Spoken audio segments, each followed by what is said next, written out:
আসসালামু আলাইকুম রহমতুল্লাহি অবরকাতুহু। সম্মানিত দর্শক, গত ২ দশক ধরে বাংলাদেশের সংবাদপত্র জগতে দেশে এবং দেশের বাইরে যে দুটি পত্রিকা অত্যন্ত প্রভাবশালী হিসেবে নিজেদেরকে প্রতিষ্ঠিত করেছে বাংলা ভাষায়, সে প্রতিষ্ঠানটির নাম প্রথম আলো, আর ইংরেজি ভাষায় যেটি প্রকাশিত হয় সেটি ডেইলি স্টার।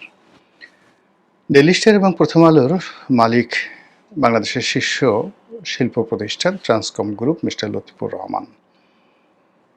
এই পত্রিকাটি বা এই পত্রিকা দুটো এবং একই সঙ্গে এই দুটো পত্রিকার দুজন সম্পাদক, জনাব মাহফুজ আনাম ডেইলি স্টারের এবং জনাব মতিউর রহমান উনি প্রথম আলোর, তারা যুগপৎভাবে যে প্রভাব অর্জন করেছেন, প্রতিপত্তি অর্জন করেছেন, ঠিক এইরকম প্রভাব প্রতিপত্তি আমাদের দেশে ব্রিটিশ জামানাতে এবং ব্রিটিশ জামানাতে ভারতের বাংলাভাষী মানুষের মধ্যে, অর্থাৎ এই বাংলা এবং অপর বাংলায় আজাদের সম্পাদক মাওলানা আকরাম খান উনি ছিলেন, আর ইত্তেফাকের সম্পাদক তোফাজ্জল হোসেন মানিক মিয়া ছিলেন।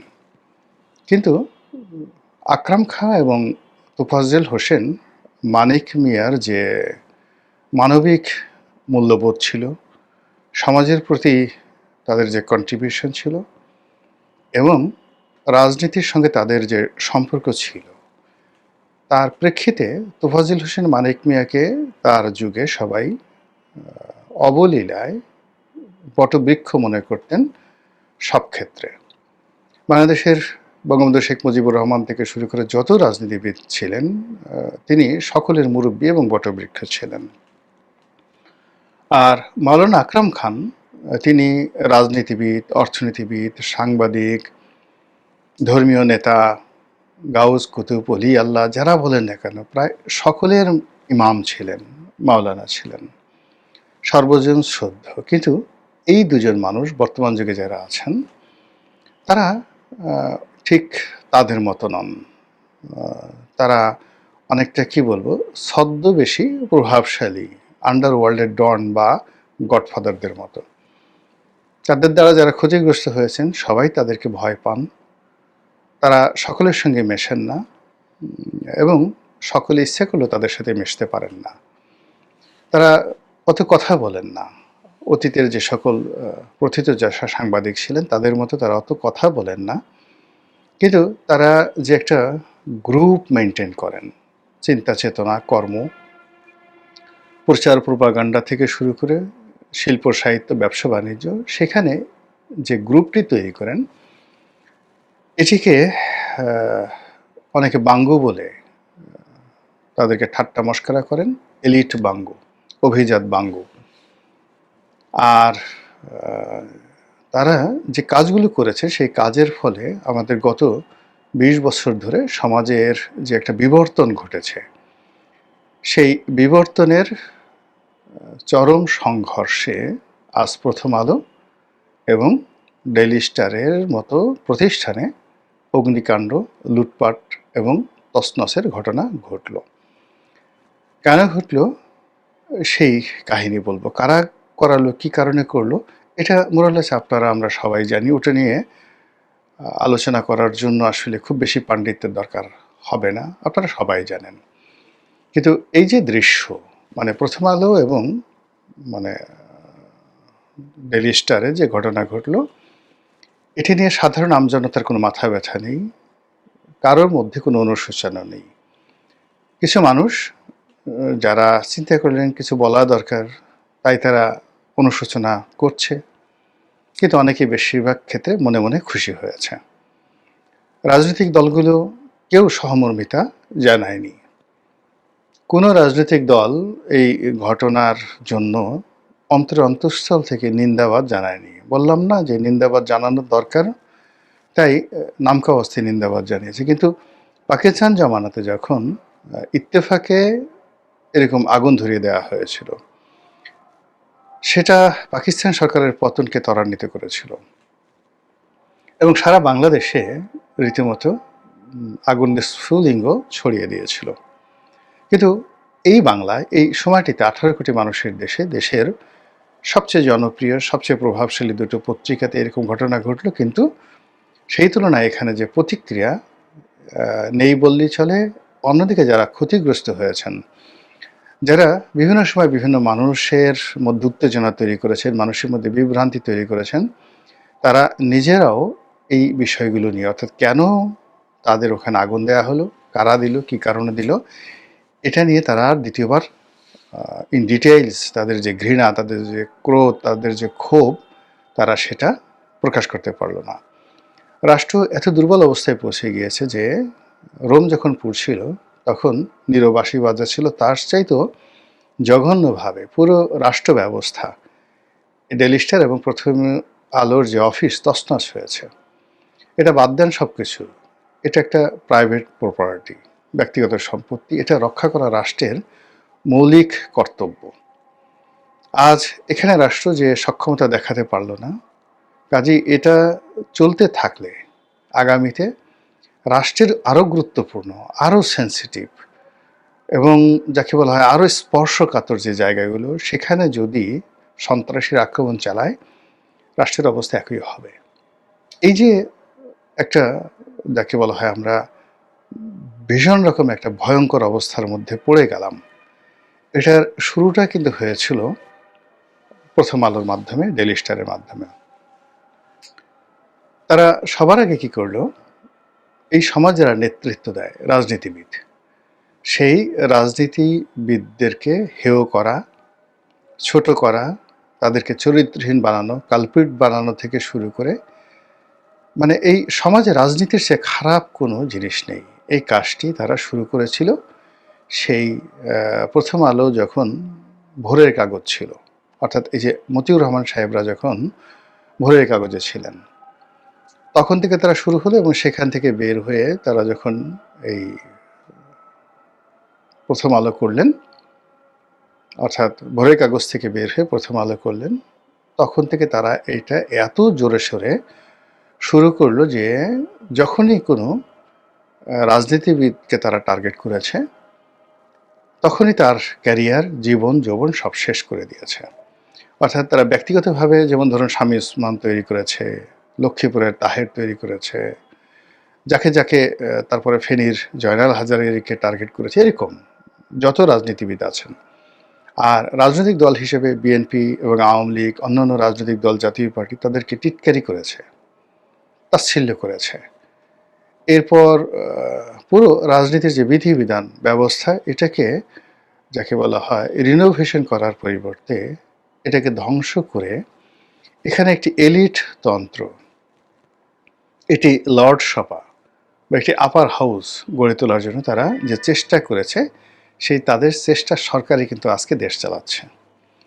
এই যে ডক্টর মোহাম্মদ ইউনূস, এটা প্রথম আলোর সৃষ্টি, আসিফ নজরুল, তারপরে এই যে আপনার ধরেন রেজওয়ানা, সৈয়দা রেজওয়ানা হাসান, এরপর যে ফয়জুল করিম খান, তারপরে ফরিদা আক্তার, এরপর যেটা আরেকজনে যে আদিলুর রহমান শুভ্র, মানে যারা আছেন, তারপর এই যে এখন বাংলাদেশ ব্যাংকের গভর্নর, তারপরে অর্থ উপদেষ্টা সালেহ সাহেব, এরা সবাই প্রথম আলোর বাই প্রোডাক্ট। গত 20 বছর ধরে এদের সবাইকে প্রথম আলো লালন করেছে, পালন করেছে, পরিচর্যা করেছে এবং তাদের মাধ্যমে সারা বাংলাদেশে একটা ন্যারেটিভ তৈরি করেছে যে এই লোকগুলো, অর্থাৎ এই যে টিআইবি, ইফতেখার সাহেব এখন আছেন, আগে অধ্যাপক ছিলেন এক ভদ্রলোক, মারা গেছেন তিনি।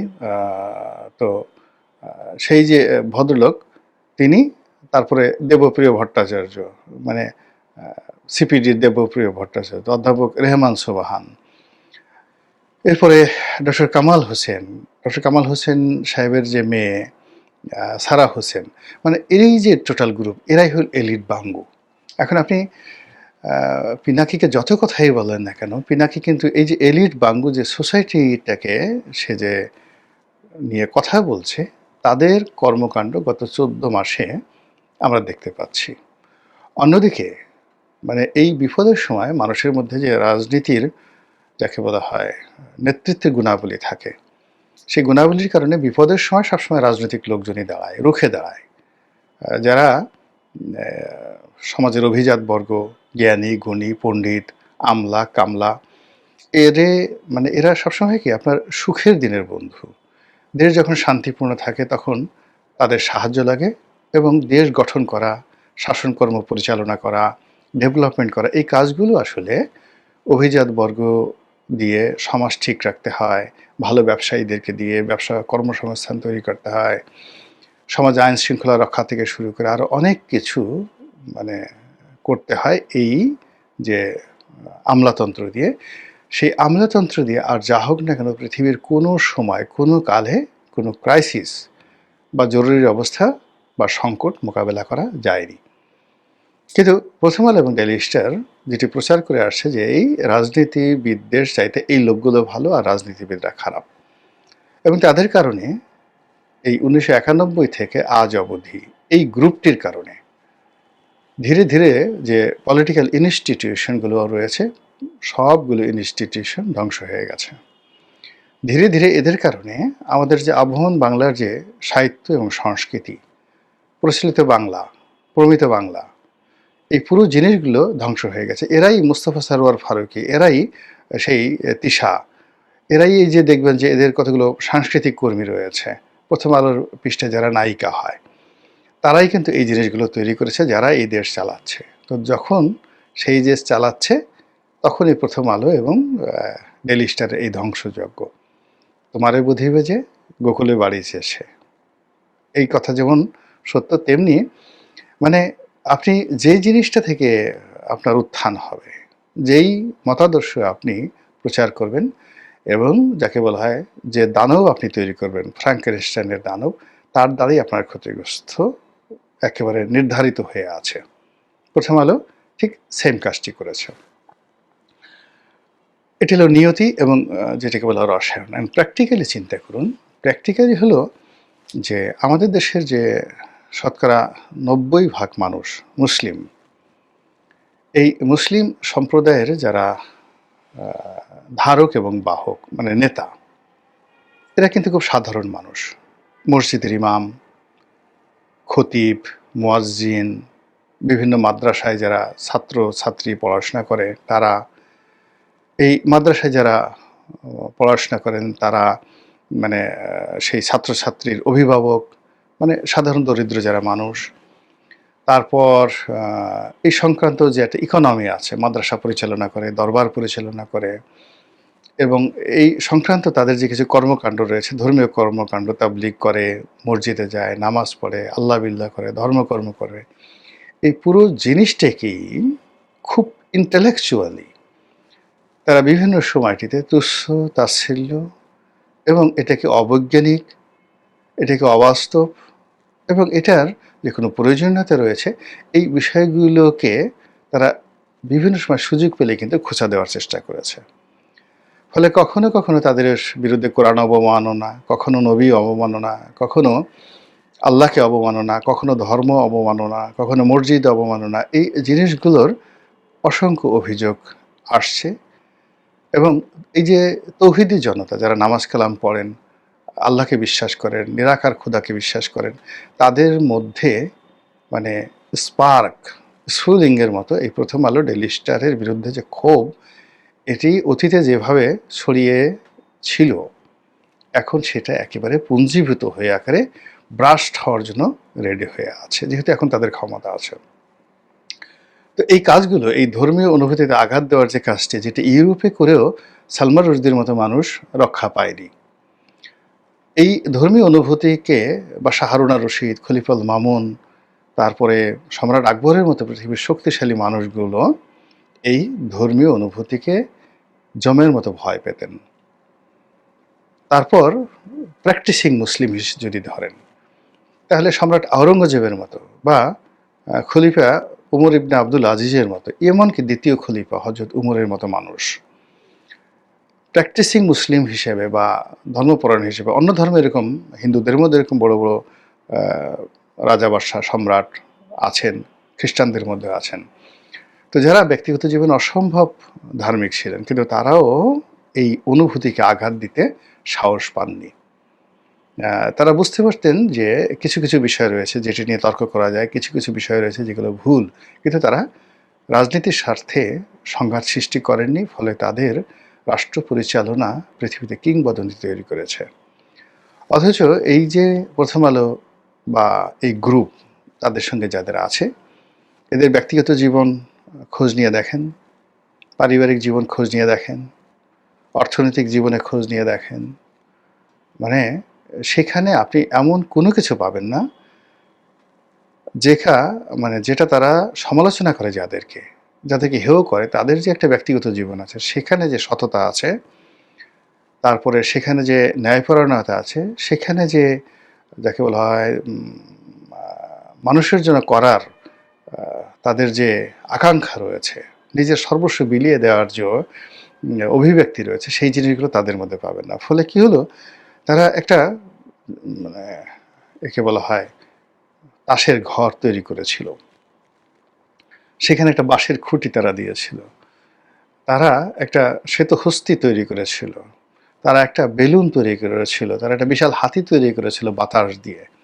এই পুরো জিনিসটি তাদেরই তৈরি করা একটি সরকার, ইনফ্লুয়েন্সড একটি সরকার। সেই সরকারের অধীনে তারা এইভাবে ভেঙে পড়বে, এর থেকে অন্যান্য যারা সৌধ নির্মাণ করতে চান তাদেরকে শিক্ষা নিতে হবে। এখন প্রথম আলোর মতো আরও অনেক প্রতিষ্ঠান দাঁড়িয়ে গেছে, প্রথম আলোর কাউন্টার পক্ষ, তারা ঠিক সেই প্রথম আলো যে কাজটি করেছে তার বিপরীত কর্ম করার জন্য এখন তারা স্বপ্ন দেখছেন, চেষ্টা চালাচ্ছেন। আগামীতে তাদের জন্য কিন্তু এর সাথে বড় যে পরিণতি, সেটা অপেক্ষা করছে। মধ্যে থেকে যেটি হবে, আমরা একটার পর একটা সুন্দর, যাকে বলা হয় স্বপ্ন হারিয়ে ফেলবো, প্রতিষ্ঠান হারিয়ে ফেলবো। প্রথম আলো ডেইলি স্টারের এই যে ইন্টেলেকচুয়াল দুষ্টুমি বা ডিসঅনেস্টি, অসততা, এটা হয়তো আমাদের সমাজের লাখে একজনও বুঝেন না, কিন্তু এই পত্রিকা পড়েন নাই জীবনে একবার, এরকম লোক খুব অল্প রয়েছে। তো এরকম একটা প্রতিষ্ঠান রাতারাতি গড়ে তোলা কিন্তু সহজ বিষয় নয়। কিংবা ওই যে আমাদের দেশে দৈনিক আজাদ শেষ হয়ে গেছে, ইত্তেফাক বলতে গেলে শেষ হয়ে গেছে, এটা আবার নতুন করে চালু করা, আগের পর্যায়ে নেওয়া সম্ভব না, আরেকজন মানিক মিয়া হওয়া সম্ভব না। তো কাজেই আমাদের এই সমাজের সব ক্ষেত্রেই যে রিকনসিলিয়েশন প্রয়োজন রয়েছে, সেটা যদি প্রথম আলো কর্তৃপক্ষ বুঝতে পারে, তাহলে হয়তো আগামীতে তারা আবার ঘুরে দাঁড়াতে পারবে। মহান আল্লাহ আমাদের সবাইকে হেদায়েত দান করুন এবং হেফাজত করুন। আসসালামু আলাইকুম ওয়া রাহমাতুল্লাহি ওয়া বারাকাতুহু।